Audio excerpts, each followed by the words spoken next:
This channel's content is strictly for educational and informational purpose and does not endorse or promote any form of violence, harm, illegal activities, self-injuries and communal disharmony. পরিচয় তোমার নিশ্চয়ই মনে রয়েছে এই পুরো ঘটনায় তোমরা রাস্তায় নেমেছো, প্রচুর মানুষ রাস্তায় নেমেছে এবং প্রত্যেকে জাস্টিস ফর আরজি কর বলেছে। আমরা আজও একই কথা বলবো অবশ্যই করে। সেই জায়গায় দাঁড়িয়ে 90 দিন কেটে গেল কিন্তু কোথাও চার্জশিট দেয়া গেল না। অভিজিৎ মণ্ডল জামিনে মুক্ত হয়ে গেলেন, সন্দীপ ঘোষ খুন এবং ধর্ষণের ঘটনায় জামিন পেলেন। আন্দোলন কোন পথে পরিচয়? আমি একদম সোজাসাপটাভাবে একটা কথা বলতে চাইছি যে সিবিআই এর মতন একটা এজেন্সি সে যদি 90 দিনের মধ্যে চার্জশিট না দিতে পারে তাহলে তাকে ভর্ৎসনা করা ছাড়া এবং সেটার বিরুদ্ধে কোনো একটা বড় আন্দোলন গড়ে তোলা ছাড়া আমাদের কাছে আর অন্য কোনো উপায় নেই। এটাই সত্যি এবং এটাই করতে হবে আমাদের এবং এটাই আমরা করব। বিচারের জন্য যা যা করতে হয় বা বিচার পেতে যা যা করতে হবে সেগুলো আমরা করব। এবং এই নিয়ে যিনি একটু আগে আমার আগে যিনি কথা বলছিলেন উনি বললেন যে এটা হয়ে গেছে, এটা হয়ে গেছে, এটা হয়ে গেছে, এটা হয়ে গেছে। মাঝখানে একবার বলেও ফেললেন বিচ্ছিন্ন ধর্ষণের ঘটনা। ধর্ষণ কোনো বিচ্ছিন্ন ঘটনা নয়, এটা একটা সামাজিক রোগ। এটা ওনাকে আরেকবার মনে করিয়ে দিই। আর যে জায়গায় ফাস্ট ট্র্যাক হয়েছে তো আরজি করেরটা হলো না কেন? আরজি করের ক্ষেত্রে প্লিজ আমাকে ইন্টারাপ্ট করবেন না, আমি এখন স্টুডিওতে নেই। আরজি করের ক্ষেত্রে শুধু আমরা নয়, আপনাদের party supremo chief minister Mamata Banerjee নিজে বলেছিলেন যে সিবিআইকে দিয়ে করানো হোক। তো সিবিআই আমার একটাই সোজাসাপটা কথা, একদম সোজাসাপটা কথা যে 90 দিনের মাঝখানে যদি চার্জশিটের অভাবে কেউ বেল্ড হয়ে যায় তাহলে এর থেকে নোংরা অবস্থা, এর থেকে নোংরা কঙ্কালহীন দশা আমাদের ভারতীয় আইনের কোনোদিন হয়নি। এটার বিরুদ্ধে যা আওয়াজ তোলার উচিত আওয়াজ তোলার কথা তুমি বলছো। পরিচয় কাদের বিরুদ্ধে আওয়াজ তুলবে? এবং এখানে সিবিআইকে যারা পরিচালিত করে সেখানে সেন্ট্রাল গভর্নমেন্ট এবং কিছু ক্ষেত্রে যে কারণে সিবিআই এই জিনিসগুলো করতে পারেনি, সেটা এভিডেন্স ট্যাম্পারিং হোক, এভিডেন্স লস হোক, সেটা হচ্ছে স্টেট গভর্নমেন্ট। দুটোর এগেনস্টেই আমাদের আওয়াজ থাকবে, দুটোর এগেনস্টেই আমাদের আন্দোলন চলবে এবং চালাবো আমরা আন্দোলন। তৃণমূল কংগ্রেসের যে প্রতিনিধি আমাদের সঙ্গে যিনি রয়েছেন সম্রাটবাবু বলছেন এর থেকে তো রাজ্য পুলিশ যদি তদন্ত এবং পুরো বিষয়ে দায়ভার নিত, দায়িত্ব নিত, তাহলে ঠিক যেরকমভাবে জয়নগর বা ফারাক্কার ঘটনায় অতি দ্রুত তদন্ত এবং বিচার প্রক্রিয়া শেষ এবং দোষী সাব্যস্ত করা হতো, এতদিনে বাংলার মানুষ এবং তারই সঙ্গে দেশের মানুষ দেখতে পেত। সম্রাটবাবু বলছেন তৃণমূল কংগ্রেসের প্রতিনিধি। পরিচয় আমি একদম সোজাভাবে একটা কথা বলতে চাই। এই কেসটাতে স্পেসিফিক্যালি আরজি কর মামলায় আমাদের রাজ্য পুলিশ বা কলকাতা পুলিশের ভূমিকা কি সেটা জানার জন্য সুপ্রিম কোর্টের অর্ডারগুলো একবার পড়া উচিত। এর থেকে বেশি আমার ওনাকে কিছু বলার নেই। অভিজিৎ মণ্ডল খুন এবং ধর্ষণের ঘটনায় জামিন পেলেন এবং তারই সঙ্গে মুক্ত, বাড়িও চলে গেলেন। তোমরা এত আন্দোলন করলে, সিবিআইয়ের কথা বারবার করে বললে, সেই সিবিআই তো 90 দিনের মাথায় চার্জশিট দিতে পারলো না। পরিচয়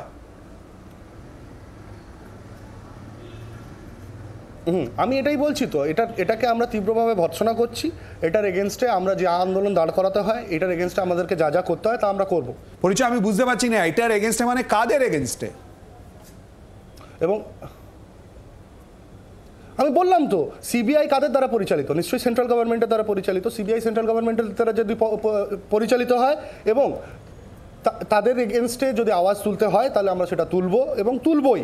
পরবর্তীকালে সেটাই তুলবো, সেন্ট্রাল গভর্নমেন্টের এগেনস্টে আওয়াজ। এবং সিবিআই এর এই করুণ পরিস্থিতি আজকে যার জন্য হয়েছে, এই ইনভেস্টিগেশনটার এই করুণ পরিস্থিতি যার জন্য হয়েছে, বেসিক্যালি এভিডেন্স ট্যাম্পারিং যেগুলো হয়েছে, এভিডেন্স লস যেগুলো হয়েছে, যার জন্য এই জিনিসটা করে উঠতে পারছে না সিবিআই, সেটা স্টেট গভর্নমেন্টের দায়িত্ব।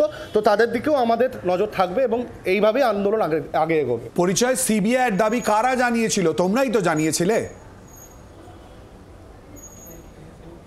আজ ভূমিকা নিয়ে প্রশ্ন তুলছো। আমরা জানিয়েছিলাম, সিবিআই এর দাবি আমরা জানিয়েছিলাম এবং এই রাজ্যের মুখ্যমন্ত্রীও জানিয়েছিল যে সিবিআই এই ইনভেস্টিগেশনটা ক্যারি ফরওয়ার্ড করুক।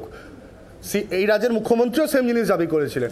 কিন্তু একটা জিনিস তো এটা মেনে নিতেই হবে যে কোনো একটা জিনিসের দাবি জানানো মানে এইটা নয় যে সেই অর্গানাইজেশনটা যদি 90 দিন পরে চার্জশিটটুকু পেশ করতে ফেল করে তার মানে আমাদের দাবিটা অন্যায্য হয়ে যাচ্ছে।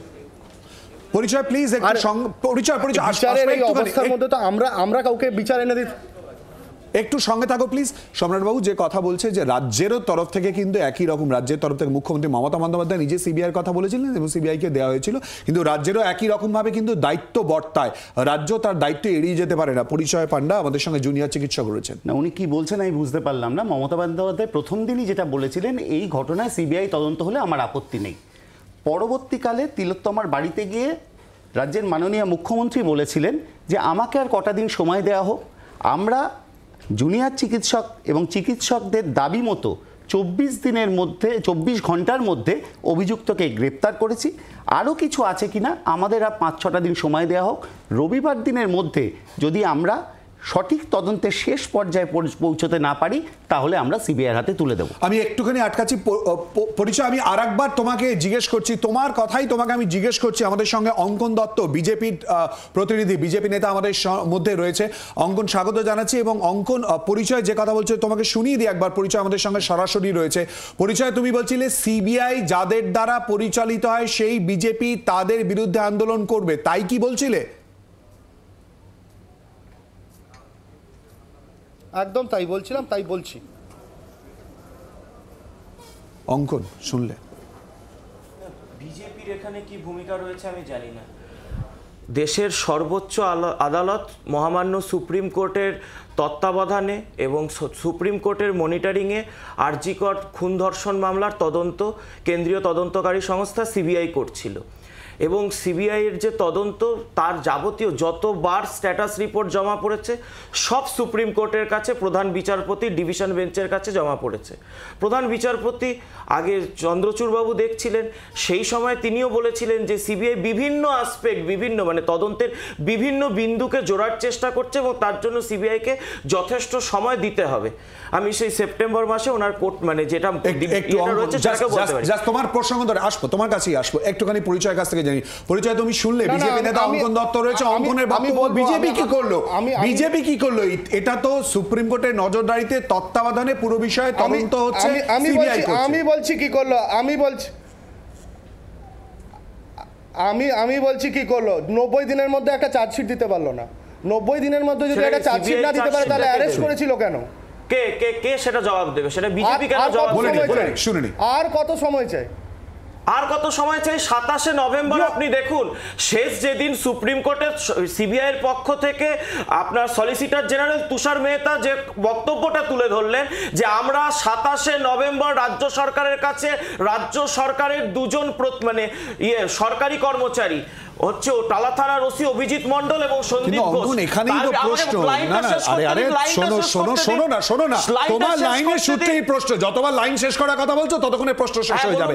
আর ঠিক এখানেই দাঁড়িয়ে আজকে অভিজিৎ মণ্ডলের জামিন এবং তারই সঙ্গে মুক্ত খুন এবং ধর্ষণের ঘটনায় আর সন্দীপ ঘোষের খুন এবং ধর্ষণের ঘটনায় জামিন, তাই তো পরিচয় প্রশ্ন তুলছে। লাইনটা শেষ করতে দিতে হবে তো, আপনি লাইনটার আগে ঢুকে বলো। সবার লাইন বলেছে, এবার শেষ করো। এবার তো সেইখানেই তিনি তুষার মেহতা পরিষ্কার বলেছেন, যখন আমরা 27শে নভেম্বর রাজ্য সরকারের কাছ থেকে তার দুজন সরকারি কর্মচারীর বিরুদ্ধে পদক্ষেপ নেওয়ার জন্য আবেদন জানাচ্ছি, রাজ্য সরকার অনুমতি দিচ্ছে না কেন?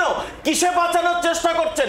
রাজ্য সরকারের এখানে সদিচ্ছা থাকে না? আজকে আপনার আমার বিরুদ্ধে যদি তদন্ত হয় রাজ্য সরকারের অনুমতি লাগে না, কিন্তু রাজ্য সরকারের কোনো সদিচ্ছা। আসবো পরিচয়, জাস্ট একটা বছর সম্রাট বাবু প্লিজ পরিচয় অঙ্কনের বক্তব্য সদিচ্ছার কথা, কিন্তু আরে অঙ্কন প্লিজ প্রশ্নটা আমায় করতে দাও।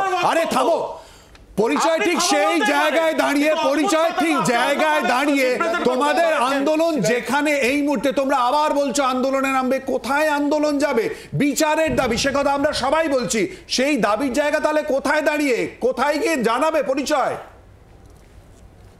আমি একদম শুরুতেই বলেছিলাম দুজনের মধ্যে দুজনকেই আমরা দোষী সাব্যস্ত করছি, কাউকে বাদ দিচ্ছি না। ওনারা নিজেদের মধ্যে লড়াই করলেও আমার মনে হয় না যে দুজনের মধ্যে দুজনই কারোরই হাত খুব বেশি পরিষ্কার বলে। আমরা দুজনকেই একইভাবে করছি। একজন চার্জশিট দিতে পারেননি, জুনিয়র ডাক্তাররা পোস্টমর্টেমে সই করছিল, তখন আপনাদের কি দাবি ছিল? একটু বলুন তখন কি দাবি ছিল? আচ্ছা, পরিচয় এবং অঙ্কন একটু দাও। সম্রাট বাবু বলুন। দেখুন একাধিক পরিচয় বাবু কথা বলে যাচ্ছেন, উনি জানি না কতটা স্টাডি করেছেন সিবিআই এর অভিযোগপত্র। একেবারে প্রথম থেকে জড়িত থাকতে পারেন সিবিআই এর অভিযোগপত্র, মানে জড়িত মানে আন্দোলনের সঙ্গে সিবিআই এর অভিযোগপত্র অভিজিৎ মণ্ডলের বিরুদ্ধে। সেখানে একটা কথা লেখা আছে, মাইট হ্যাভ রেজাল্টেড, অর্থাৎ অভিযোগ বা তথ্য প্রমাণ লোপাটের ক্ষেত্রে ঘটনা ঘটতেও পারে, নাও ঘটতে পারে। এই কথাটাকে কিন্তু গুরুত্ব দেওয়া হয়নি, এবং আমি খুব ভালো করে অভিযোগপত্রটাকে ভেরিফাই করে বলছি মাইট হ্যাভ রেজাল্টেড, এই কথাটা সিবিআই লিখেছে। সিবিআই কেন 90 দিনে চার্জশিট দিতে পারলো না, এটা প্রথম। দ্বিতীয় প্রশ্ন হচ্ছে সিবিআইয়ের অভিযোগের ক্ষেত্রে অভিজিৎ মণ্ডলের ক্ষেত্রে যে অভিযোগ করা হয়েছিল 10টা 3 মিনিটে তিনি খবর পান, 11টার সময় তিনি ঘটনাস্থলে পৌঁছান। মহিলা পুলিশ জোগাড় করে উচ্চাসীন অফিসারদের সাথে পরামর্শ করে 57 মিনিট দেরিতে পৌঁছে একজন মানুষ দেরিতে পৌঁছেছেন এই কারণে শুধুমাত্র তথ্য প্রমাণ লোপাট করতে, যখন পুরো ঘটনা জায়গাটা মানুষের ভিড় থাকবে। এবার আমি প্রশ্ন করছি, যদি শুধুমাত্র 57 মিনিট দেরিতে পৌঁছানোর জন্য একজনকে জেলে পাঠানো হয়, তার বিরুদ্ধে 90 দিনে চার্জশিট দিতে বাধ্য থাকতে হয়, তাহলে প্রতিটা ক্ষেত্রে ভারতবর্ষ সহ বিশ্বের কোনো পুলিশ জেলের বাইরে থাকবে না। আমি সিবিআই এর কাছে এই প্রশ্ন করছি, শুধু এই টাইম ল্যাগিংটা দেখতে 30 দিন যে সিবিআই সময় লাগলো অভিজিৎ মণ্ডলের ক্ষেত্রে, পরিচয় 90 দিনেও চার্জশিট পেশ করতে না পারা সিবিআই এর কাছে তোমরা কি কার্যত হতাশ? মানে একদম হতাশের থেকে অনেক বেশি ক্ষুব্ধ। অঙ্কন না, ক্ষুব্ধ, হতাশ ইত্যাদির এর থেকে বেশি ক্ষেত্রে আমি আর কিছু বলতে চাই না। আমরা তো এরপরে বলছি যে আন্দোলনের যেভাবে গতি প্রকৃতি সিবিআই হবে সেগুলো আমরা নিজেদের মধ্যে কথাবার্তা ভাই, এবার বিষয়টা হচ্ছে যেভাবে সিবিআই তদন্ত করেছে সেই তদন্তের আমরা তো গতি প্রকৃতি আমরা তো নিজেরা দেখিনি, সুপ্রিম কোর্ট দেখেছে। আমাদেরও প্রশ্ন রয়েছে সুপ্রিম কোর্টের কাছে, যদি এখানে সিবিআই এর কোনো তদন্তে গাফিলতি থেকে থাকে তাহলে নির্দিষ্ট আধিকারিকদের বিরুদ্ধে ব্যবস্থা নিন। কিন্তু যখন তথ্য প্রমাণ, সুপ্রিম কোর্ট এখানে বলেছে, এটা আমার লাইন নয়, চিফ জাস্টিসের লাইন এটা, the line of investigation followed by the CBI is intended to unearth the absolute truth. এবং তারপর তিনি বলছেন যে the CBI has specifically responded to the issues raised by us in the previous court hearing. তাহলে CBI যদি আপনাদের সমস্ত কোয়ারিগুলোকে পরিষ্কার করে থাকে, তাহলে এবার সিবিআই কে দিয়ে আপনারা টাইম লিমিট সেট করে দিচ্ছেন, আপনারা স্ট্যাটাস রিপোর্ট নিচ্ছেন, আপনারা যাবতীয় মনিটরিং এ রয়েছেন, আমরা তো নেই। রাজনৈতিক সম্পাদি আমরা বারবার দেখেছিলাম সিবিআই তদন্ত করবে যে দাবিতে সোচ্চার হয়েছিল, আমরা দেখেছিলাম জুনিয়র চিকিৎসকরা। আজকে কিন্তু তারা হতাশ, তার কারণ অর্থাৎ খুন এবং ধর্ষণের ঘটনা ইতিমধ্যেই জামিন সন্দীপ ঘোষের, আর জামিন পেয়ে মুক্ত ইতিমধ্যেই অভিজিৎ মণ্ডল। আপনি কি বলবেন? এই পুরো আন্দোলন এতদিন ধরে হলো, বারবার কথা হলো তদন্তে, সম্পাদী। দেখুন, পশ্চিমবঙ্গে বিগত কয়েক বছর ধরে একের পর এক নারকীয় ধর্ষণ খুনের ঘটনা ঘটে গেছে। বহু ক্ষেত্রে তার সাজা হয়নি, তা আমরা জানি। সেটা কামদুনি, পার্কস্ট্রিট থেকে শুরু করে অজস্র। সম্রাট বাবু আমাদের সঙ্গে রয়েছেন, তৃণমূল কংগ্রেসের প্রতিনিধি। তিনি ফারাক্কা এবং জয়নগরের কথা একেবারে 2 মাস দিন ধরে ধরে বলছেন যে তদন্ত প্রক্রিয়া শেষ, দোষী সাব্যস্ত, ফাঁসির সাজা ঘোষণা। সম্পাদী অঙ্কন সম্রাট বাবু, অঙ্কন সম্রাট বাবু, please please please please please please সম্পাদী বলুন। তো এক্ষেত্রে রাজ্যিকরের ক্ষেত্রে একটা মূল পার্থক্য হলো যে প্লেস অফ অকারেন্স যেখানে ঘটেছিল সেই ঘটনা এবং তার পাশবিকতা সমস্ত পৃথিবীকে নাড়িয়ে দেয়। সমস্ত পৃথিবীর মানুষ কিন্তু এই আন্দোলনের শরিক হয়ে যায়। এটা কোনো রাজনৈতিক আন্দোলন না, এটা নাগরিক সমাজের আন্দোলন। কিন্তু যেভাবে হসপিটাল ভাঙা হয়েছিল এবং পুলিশ প্রায় নীরব দর্শকের ভূমিকা পালন করেছিলেন সেদিন, তারপর থেকেই কিন্তু নাগরিক আন্দোলন আরো বেশি বৃদ্ধি পায়। তার কারণ কোথাও একটা যোগসাযোগ যেন মানুষ আন্দাজ করছিল। সেই আমি বলবো প্রথম অসম্ভব রকমের ভর্ৎসনা জানাতে হয় সিবিআইকে, যেটা হাইকোর্টে সিবিআই বারবার ভর্ৎসিত হচ্ছেন যে তারা কোনো তথ্য প্রমাণে জোগাড় করতে পারছেন না। তাহলে সম্পাদী আপনিও কি হতাশা প্রকাশ করছেন? অসম্ভব রকম ভর্ৎসনার কথা বলছেন আপনি। অজস্র ঘটনার ক্ষেত্রে এখানে সিবিআইকে দায়িত্ব দেওয়া হয়েছে, সিবিআই কিন্তু কোনো কাজই করে দেখাতে পারেননি অধিকাংশ ক্ষেত্রে, এবং বারবার হাইকোর্টে ভর্ৎসিত হয়েছে সিবিআই। এক্ষেত্রে মানুষের যে প্রত্যাশা ছিল যে কোথাও একটা বিচার পাবেন মানুষ, সেই বিচার তারা পেল না। আরজি করের যে ভয়ঙ্কর ঘটনার পরেও আমরা দেখেছি যে সন্দীপ ঘোষের মতন অধ্যক্ষকে আবার অন্য হসপিটালে পাঠানো হয়েছিল। প্রত্যেকটি ঘটনা সম্পাদক একটুখানি আটকাচ্ছি আপনার কথার এই শেষের কথা, যে বিচারের দাবিতে মানুষ রাস্তায় নেমেছিল, বিচার পেল না বলছেন তো সম্পাদক সম্রাট বাবু? বিচার কেন পেল না সেই প্রশ্ন তো তাদেরকে করতে হবে, যারা উই ওয়ান সিবিআই বলে রাজ্য পুলিশ বা কলকাতা পুলিশের ওপর ভরসা রাখতে পারেনি। আমি জুনিয়র ডাক্তার যিনি আছেন তার কাছে প্রশ্ন করব, তার কাছে জানতে চাইব এরকম একটা সিদ্ধান্ত নিয়ে কি সিবিআই আধিকারিক বা অমিত শাহর কাছে যাওয়া হবে? এই প্রশ্ন আমার রয়েছে।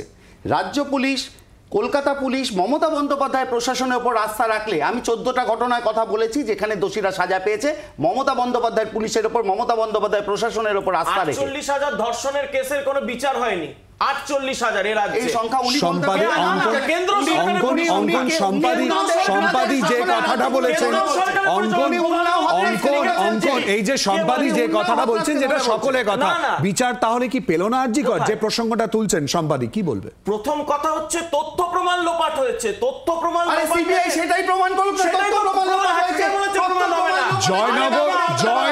জয়নগর এবং ফারাক্কার ঘটনায়, অঙ্কন জয়নগর এবং ফারাক্কার ঘটনায় কার্যত দিন ধরে ধরে তদন্ত এবং তারই সঙ্গে একেবারে সাজা ঘোষণা, দোষী সাব্যস্ত।